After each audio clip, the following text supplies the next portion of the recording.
Hey guys, and welcome back to my channel. Today I filmed a updated brow tutorial and we went from natural and easy, anybody can achieve, to bold and a little bit more advanced. Yeah, I just wanted to show you that I do my eyebrows differently. Not every day, but I go back and forth between these two techniques. If I have like a more full glam eyeshadow and all of that jazz on my eyes, then I will go for a more bold brow like this. And if I have barely any makeup on, or typically if I have my makeup done like this, I'll have a more natural brow. That's easy to achieve. But obviously I just went ahead and filmed this, so that's why my brows are so bold right now. But yeah, so if you are new here, please subscribe if you haven't already and join our little family and help us grow. And yeah, if you want to see how to achieve natural brows or bold brows, then just keep watching.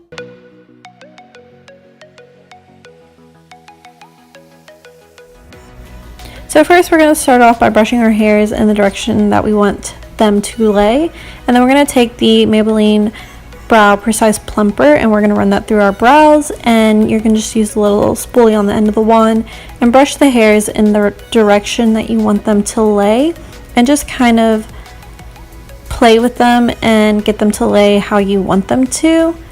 And then I'm going to put most of the product like in the more sparse areas, like on my tail, and don't worry about like how messy it's getting underneath your brow, because that we will clean up.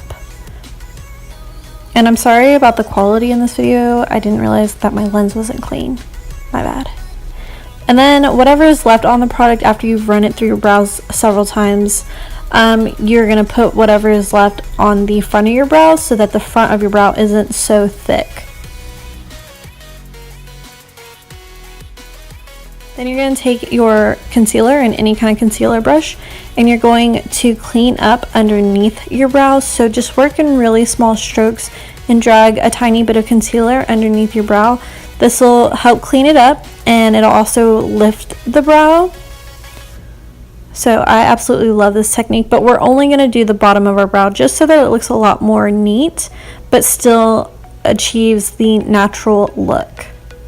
Because if you carve out the top of it, it'll look a lot less natural. So that's why we're sticking with the bottom. And this is quick and easy on the go. And that's it for my natural and easy brows.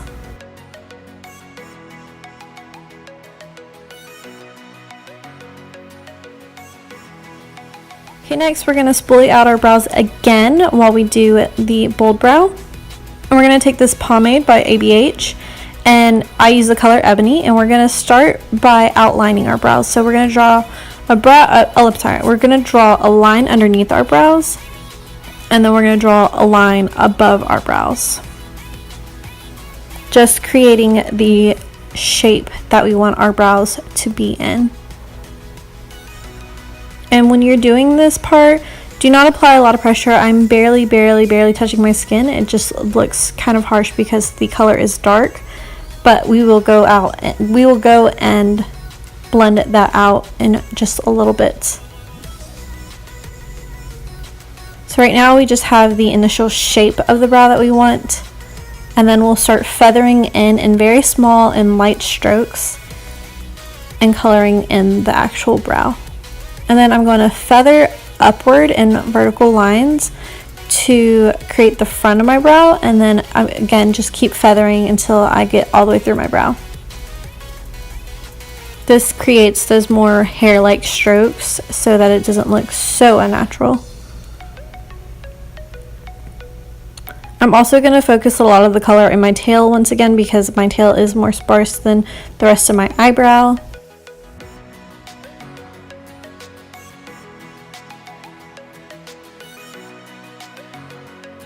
Sorry that the lighting keeps going in and out. The window that I sit in front of, there's a lot of trees outside of it, so the sun goes in and out. Anyways, now we're just going to brush through our brows and make sure everything is blended, and then we're going to go back in one more time and fill in those more sparse areas that we may have missed.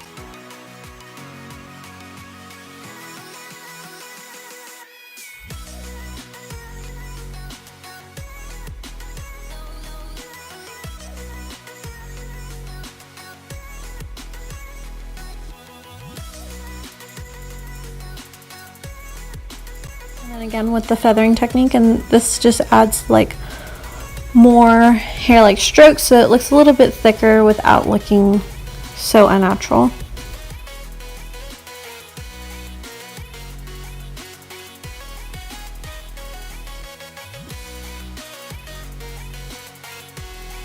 And then again spoolie out and blend those little lines together.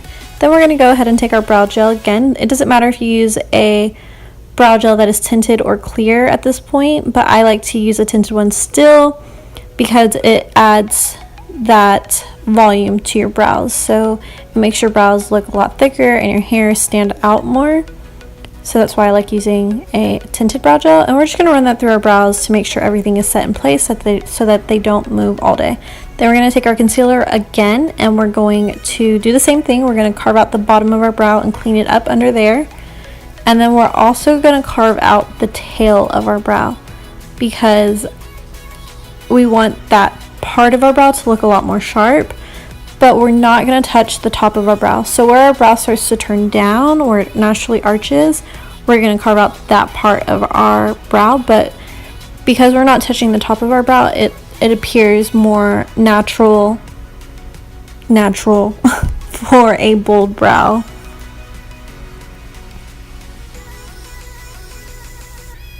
So you can see right here that I didn't go all the way across my brows. I just stopped right at that downturn of my brow.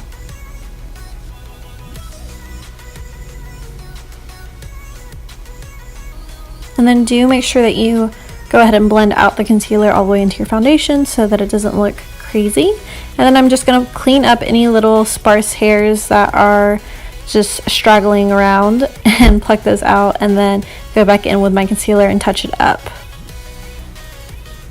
And that's it for my bold brows.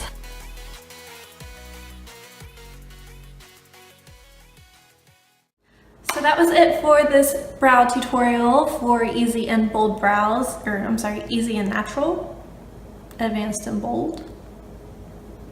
Yeah, okay. So that was it for this tutorial on a more natural brow and a more bold brow, and I really hope you guys enjoyed it and learned some new tips and tricks. And if you haven't already, subscribe before you leave, share, comment, and like, and I will see you in my next tutorial. Bye!